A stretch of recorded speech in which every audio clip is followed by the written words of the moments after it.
I'm Cash, and welcome back to Cash Talks Football, where today we're breaking down all the goals scored between Boca Juniors and Benfica, and a couple of red cards as well, as we're going through this journey of the, the KLS Cup, the Club World Cup. Do you care?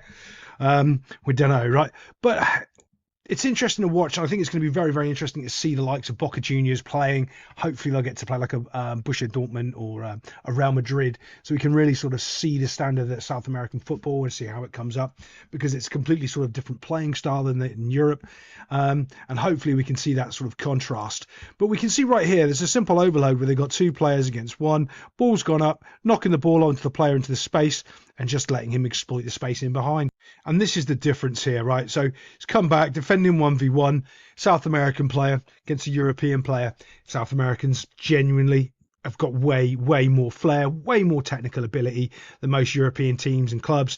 And he puts it on the show here, straight through his legs, no question.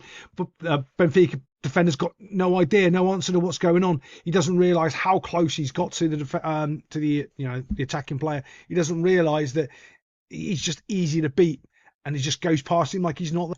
As he goes past him, though, I want you to look at this Boca Juniors player. Watch what he does instantly. Does a touch. See his head? See his head? He's immediately looking up to see how quick that was. He's had a touch. He's looked up. Do you see? Look. And he's already looked back down at the ball. Looked up, looked back down. He's made his decision. He's firing it into this area here. There's the space he's putting it into, because he's already seen his teammate. There he is, coming in, and hopefully he can finish it off for him. Quality ball in. Runs between two defenders. Tapped it in. Ultimately, the speed of play there and the technical precision that they've just done to pull Benfica apart, they weren't even ready for it. They had no idea how quick and how fast that ball was going to get put across there, sitting there waiting to defend it, and it's already in the back of their net.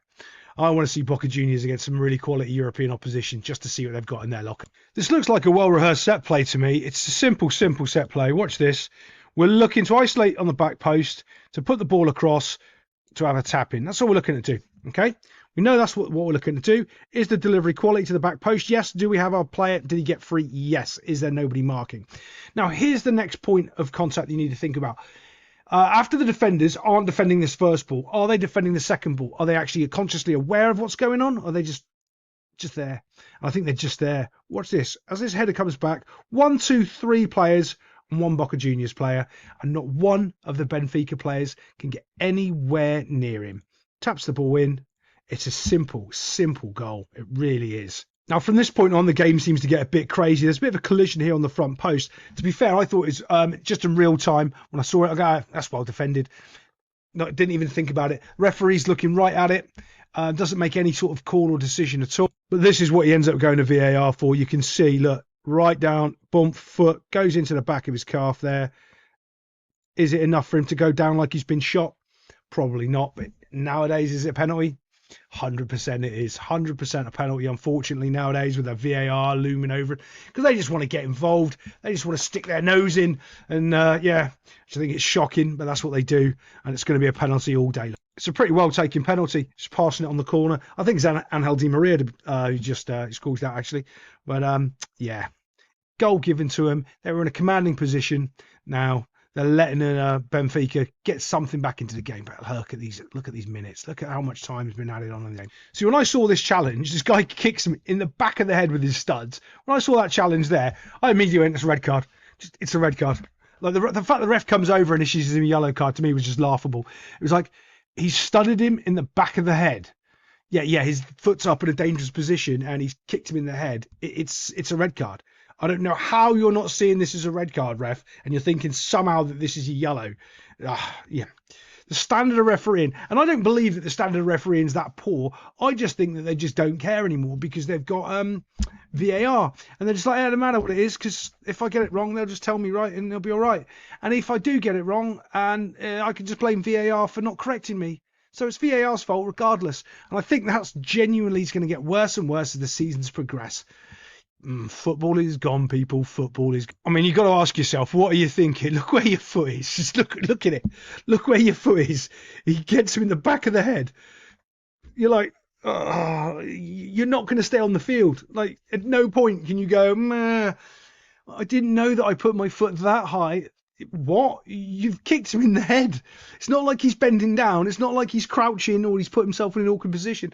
The guy's up and strong, and you've managed to jump up and kick him in the head. He might deserve it. He might deserve a good kick in the head, but refs cannot have it. It was also interesting because you normally get that. He brings out the yellow card and he goes, no, and then he brings out the red card and sends him off, right? And so it is interesting when you're watching referees from different parts of the world that they do things in a completely different format, where he just comes out and shows the red card. Get off, mates. We're not having any of that round here. Go away. Let's move it on. So this is another set play setup that, look, you can see there's two lines there, basically, right?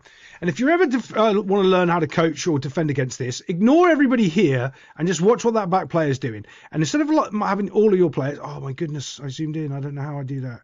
Yeah, zoom back out. Oh, I can zoom in even more. Oh my goodness, no idea. Completely apologise. Ignore all those players there and just watch what the back player is doing. And if you're really, really smart, coach, what you'll say is have some of your players there, and then one of them go over here and stand there. So when they try to make them peel off, you're in their way. So imagine there's 1, 2, 3, 4 players. Have your player stand in between, like the third and fourth player there. You can track the third or the fourth then, and these two, it's much, much easier. Watch what happens. Look. Do you see he ends up running away towards the box? It's completely and utterly unmarked, playing for it all day long. Quality delivery. In it comes. Bomb. In the back of the net box. Yeah, simple set piece. Simple. Don't worry, the red cards are not over. And that's one of the other things I want to see with the South Americans, like kicking the absolute out of European teams, because they're way more physical over there than the Europeans are. And there'll be a few more challenges like this. Boomf, in he goes, does him in front of everyone. Ref comes running over to give him a red card. Rightly so. Look at that. Studs up, right onto his leg. Hiya! Kicking him into the, yeah, it's just a red card all day long. And don't be surprised if we get a few more of these as the Club World Cup, Who Cares Cup carries on. Other than that, I'll see you next time on Cash Talks Football.